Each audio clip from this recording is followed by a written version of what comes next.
the theme that has been set out. And this evening we have many special guests addressing key aspects of what can help us tackle this issue, making the economic case, stepping up finance, how national policy and regional cooperation can help us to a breath of fresh air. First, I invite our host and my boss, Inger Andersen, who has just arrived right on time. Amazing. And this is almost a little miracle because obviously we have so many things and she's so high in demand, so fantastic. Thank you, Inger. So Inger Andersen, Under-Secretary General of the United Nations and Executive Director of the UN Environment Programme, and please for your opening remarks. Thank you.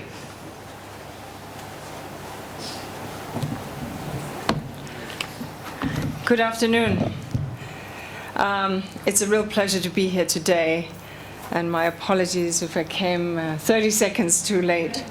But this is a really important event, and we are really pleased to be here under the big umbrella of the Climate and Clean Air Coalition with many friends who are strong believers in the fact that we need to think about the 7 million people who die prematurely every year from the lack of clean air.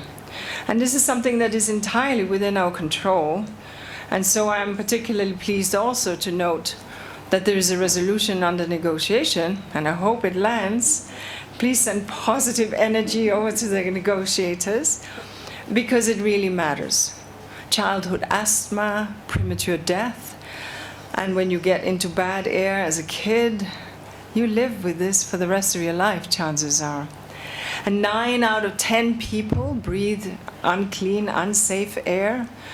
And we need to understand that it is often the poorest, the most discriminated against, the marginalized, in inequity. And that goes for the global north and the global south that breathe dirty air. And so when we see that air in our environs, wherever we are in the world, we have to understand that that impacts the welfare of our people. Our health costs go up. Our GDP is impacted because work days lost. The reality is that the cost of air pollution is higher than we may think. And so the global cost is estimated at 8.1 trillion, i.e. 6.1% of global GDP. And think of some countries that are vibrant economies with jobs and opportunities, and think of what their GDP is, and think of what air pollution shaves off that could just be there, moving into services, moving into poverty reduction, moving into sustainable development. The advances that we understand more and more in the climate science, in the natural science, is very clear.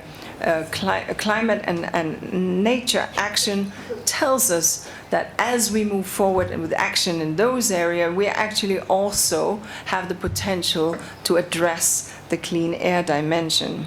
But we have to say that the climate action and the nature action has been working in a little bit of pillars separate from, and not quite building the bridge through the air and thereby impacting clean air.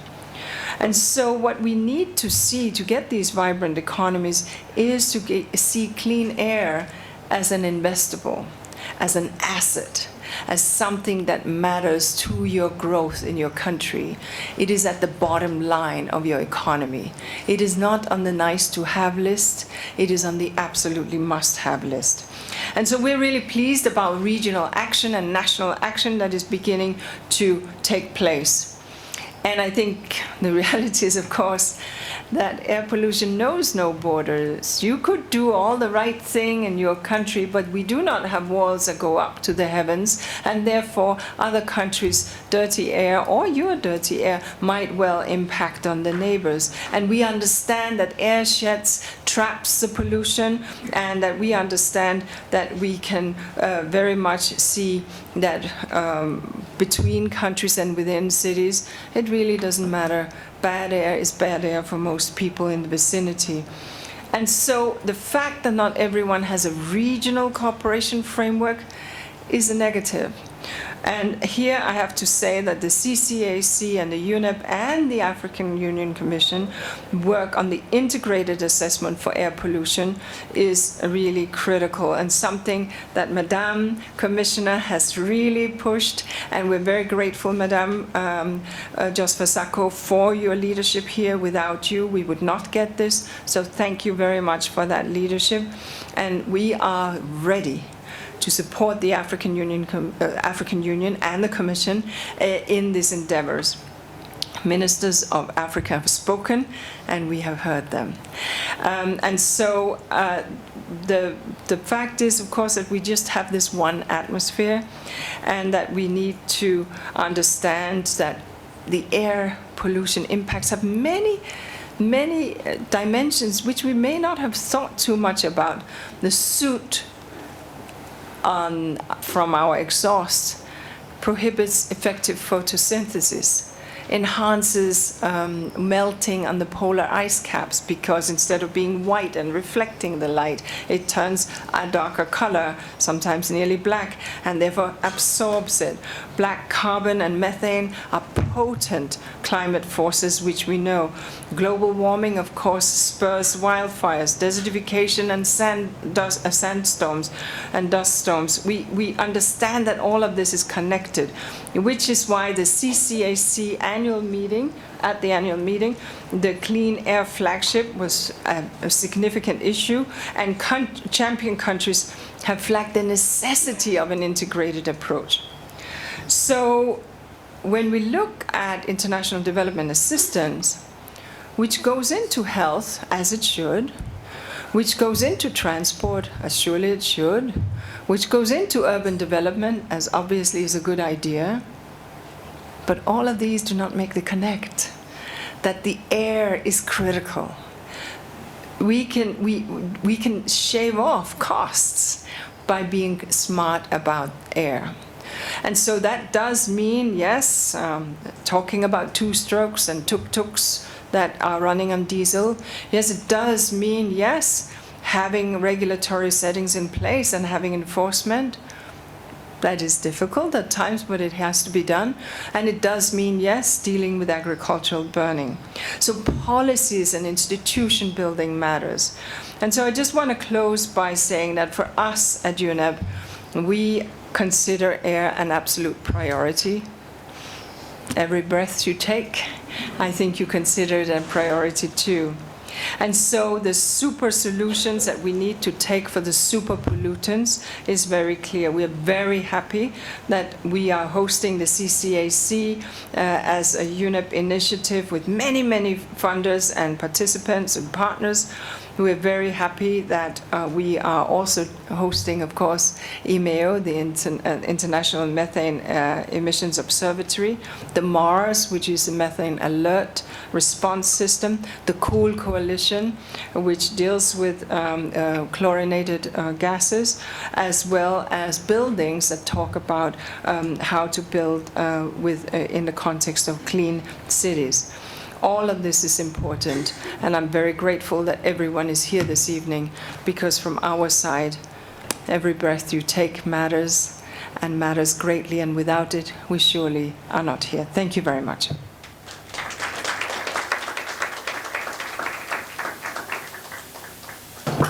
Thank you very much, Inger. And well, you heard it, air pollution is a real priority in UNEP. No problem.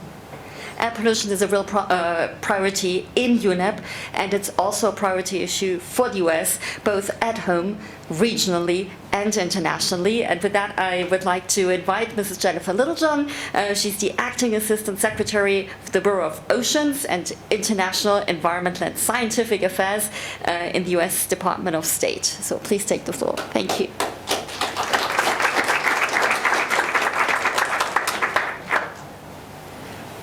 All right. Good evening, everyone. Good evening. Oh, that's how we're going to get started? It's a little late. Long day. All right. Thank you so much for that wonderfully kind introduction. And a special thank you to the Climate and Clean Air Coalition, or CCAC, for hosting this event. By now, we all know the grim statistics. Air pollution is the fourth leading cause of premature death worldwide. As air pollution exacerbates climate change, the threat to human health and our ecosystems only gets bigger. The United States is committed to addressing this scourge and sees regional cooperation as key.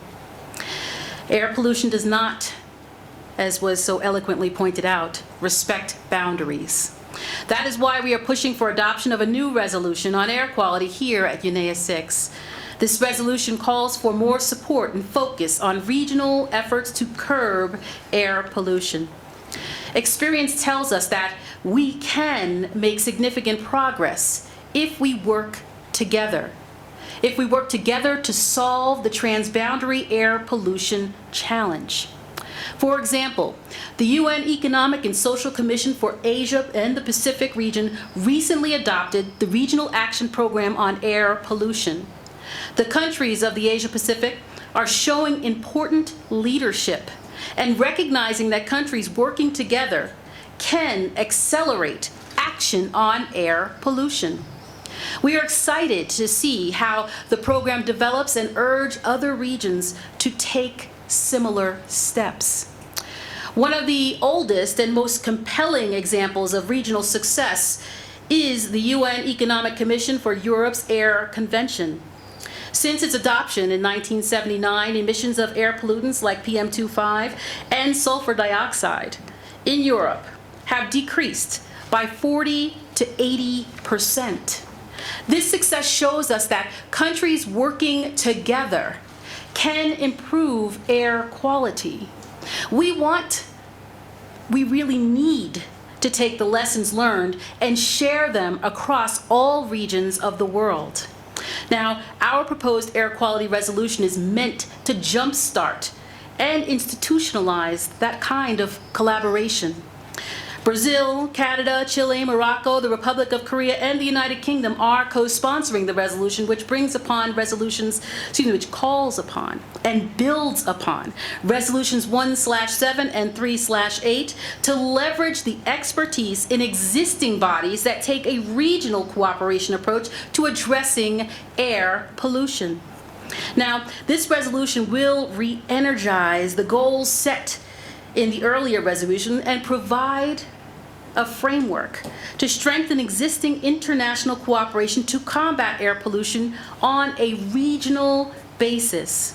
Now, it will establish an accessible network to identify and address sources of air pollution through information sharing, improving science and technical cooperation, developing and implementing integrated air quality and climate strategies.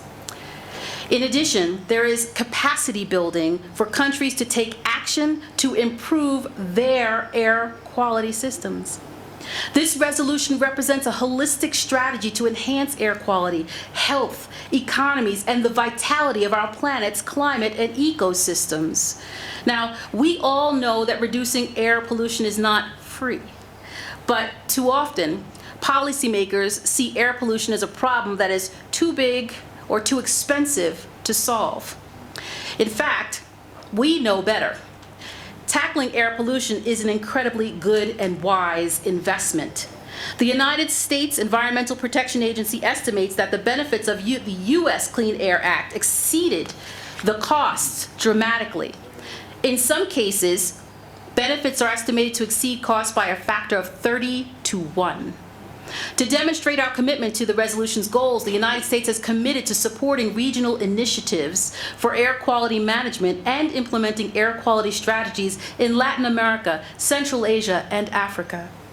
Our collective action is vital, reinforced by partnerships with entities like UNESCAP and UNECE's Air Convention and the Climate and Clean Air Coalition. It's about mobilizing resources, sharing knowledge, and innovating to forge sustainable solutions and partnerships. Cleaner air means people will live longer lives. They'll live healthier lives. They'll get sick less. Children will miss fewer days of school, and the quality of life will be better for everyone. Now, understanding, planning, and cooperation, that's actually how we're going to get it done. That's how we'll get cleaner air.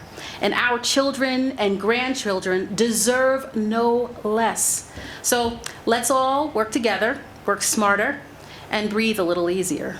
Thank you so much for your time today.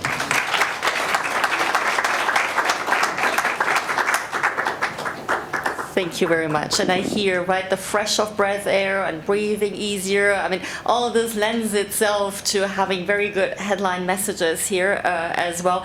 And just as regional cooperation is at the heart of this proposed resolution, it's also the bread and butter for the African Union Commission. And with that, we're very proud that we have pulled together, and Inger mentioned it already, this integrated assessment report on air quality and climate for sustainable development in Africa. And actually, really it highlighted the sustainable development aspects of this. So we're very honored to now give the floor to Her Excellency Josefa Noenel Correa-Sacco, the Commissioner for Rural Economy and Agriculture of the African Union Commission. Please. Thank you.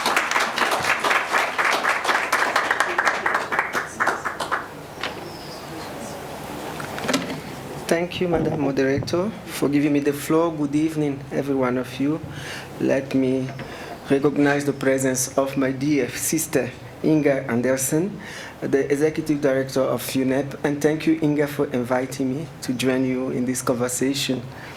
I would also like to recognize the presence of honorable ministers and cabinet ministers present here, the heads of CCAC, distinguished delegates, ladies and gentlemen, all protocol duly observed. It is an honor to speak to you today at this official side event of UNEA 6 with Climate and Clean Air Coalition in Nairobi. First, allow me to convey greetings from His Excellency Musa Faki Mahamat, the chairperson of the African Union Commission, who has made air quality and climate a key focus of his mandate. I am the Commissioner for Environment as well, and I know how he takes the agenda of climate change very seriously. So that to say that we are really committed in this agenda of air pollution. As a UNEP convened partnership, the Climate and the Clear Air Coalition plays an important role in acting as a convener towards multilateral actions on climate and clean climate, and this gathering is especially pertinent given the resolution on air pollution that is before delegates this week. I hope will approve the resolution, which is very important. Superpollutants and their impact on air quality can poison our communities and accelerate the worst effect of climate change, putting both our health and economy under stress. As mentioned by Executive Director Andersen, there has never been a more important time to address air pollution and climate, particularly in Africa. I must also express my pride in having Ghana representing Africa as the co-chair of the CCAC, bringing their distinct experience and focus of this issue. Short-lived climate pollutants have already left their mark on our continent. We can see we are registering affecting the rain pattern and distributing to drought across all Africa. And my home country, which is Angola, has recently faced one of the most devastating droughts in years, affecting food security, even the pastoralism, because it's close to the Namibian Republic, and also the scarcity of water in that region. This underlines the localized importance of targeting these pollutants with the potential to greatly reduce regional climate change in Africa, limit land degradation and desertification, and improve food production and quality. Air pollution and climate change are a particularly deadly do well for Africa, disproportionately harming women, children, elder, and poor people. Across our continent, approximately 1 million people die prematurely per year due to health impacts of poor air quality. In 2022, the United Nations General Assembly declared that everyone on the planet has a right to a healthy environment, clean air and water, and a stable climate. If we are to keep 1.5 degrees Celsius within reach and to create a cleaner future for our children, we need to act very, very fast and now. That is why the African Union Commission was proud to partner with the CCAC and UNEP to produce the integrated assessment of air pollution and climate change for sustainable development in Africa. This report clearly demonstrates that tangible and ready-to-go solutions can quickly address these challenges, including 37 actionable measures across 5 sectors, which are the transport, residential, energy, agriculture, and waste. A key recommendation of this assessment endorsed by the African Union Commission is the creation of an African Pan-Air program with CCAC support. This continent-wide initiative will be designed by Africa for Africa, taking into consideration of our distinct regional needs and opportunity.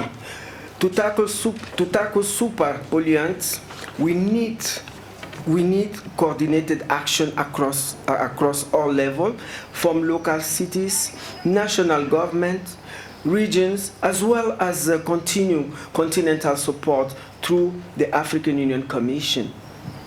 The Africa Clean Air Program, with its built-in partnership, knowledge sharing, and collaboration across all African countries, will help us build more climate resilient communities across the continent. It is essential that we act together to implement our plan at scale and achieve our goal for the good of all of us here present. In fact, these actions are paramount as we strive to achieve the goal of Agenda 2063, the Africa we want. Africa's blueprint and master plan for transforming our continent into a global powerhouse of the future. And we must also continue to build on the work of the African Climate Summit that was held here last September here in Kenya, resulting in the Nairobi Declaration, because all these declarations had to be implemented. So I really call upon partners to join us in this journey to implement all the content, all the declarations and the call for action in that Nairobi Declaration. An urgent action plan to reduce carbon emission and unlock the climate finance that our continent and the world desperately needs. Of course, this work does not come without its challenges. Africa receives at least a least amount of support to address air quality, with merely 3.7% of total development assistance being invested in our continent. We must continue to mobilize climate finance, particularly here in Africa, which is crucial to our success in tackling climate and clean air issues. I call on all countries to help us move the needle and deliver the key funding required that can help us immediately tackling air pollution as a public health emergency. I would like to thank the CCAC for its invaluable contribution, including under its Clean Air Flagship, as well as many other action-oriented projects and initiatives around the world. Finally, to our gracious hosts, the Republic of Kenya and UNEP. I thank you for welcoming us to this beautiful city of Nairobi. I look forward to you engaging your engaging section tonight. I thank you.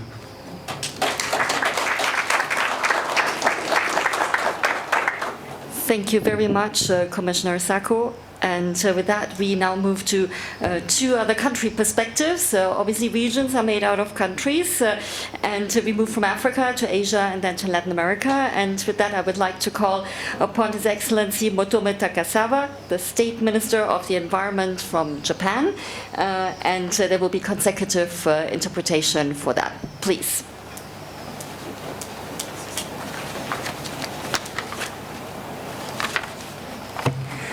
皆さんこんばんは。日本国環境副大臣の滝沢求でございます。